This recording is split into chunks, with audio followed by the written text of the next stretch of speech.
اولین ریس‌های منتظم از روسیه به تاجیکستان صورت گرفت، ولی شهروندان تاجیکستان به روسیه پرواز کردن نتوانستند.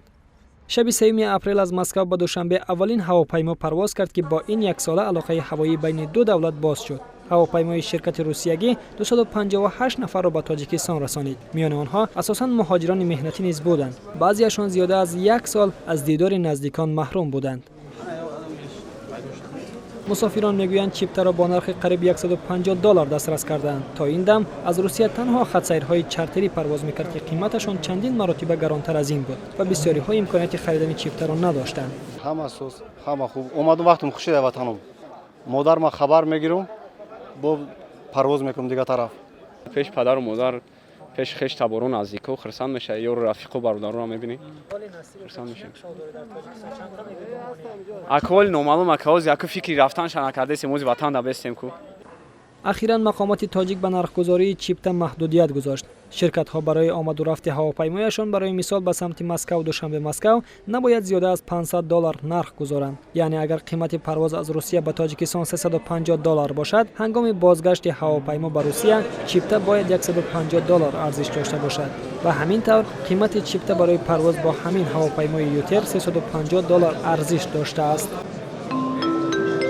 هواپیمای این شرکت پس از 2 ساعتی در دوشنبه نشستن باید باز با 249 نفر مسافر به مسکو برمیگشت، ولی شهروندان تاجیکستان که چیپتا خریده بودند نتوانستند به هواپیما راه یابند. مقامات روسیه طلبات به این دولت پرواز کردن را ناگهان تغییر داد. تو همین وقتی پروازه با موضوع توش معین نبود که کی اجازه داده می شود. از همین سبب ما تا آخر انتظار شدیم که با ما جواب اومد که فقط با پرواز راه داده می شود اون پس مسافرایی که اساس داشته باشند. اساسی رسپارجین 635 از 20 مارت سال 2020 از طرف حکومت فدراسیون روسیه امضا شده. یعنی اینها شهروندان روسیه، آنهایی که پدر مادر شهروند روسیه باشند، فرزندان و خط زاکس خط نیکو داشتگی و آدمانی که های دارند.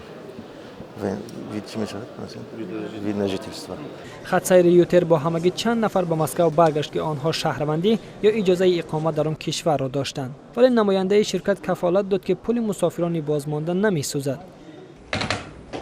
علاقه هوایی میان تاجیکستان و روسیه پس از 1 سال باز شد.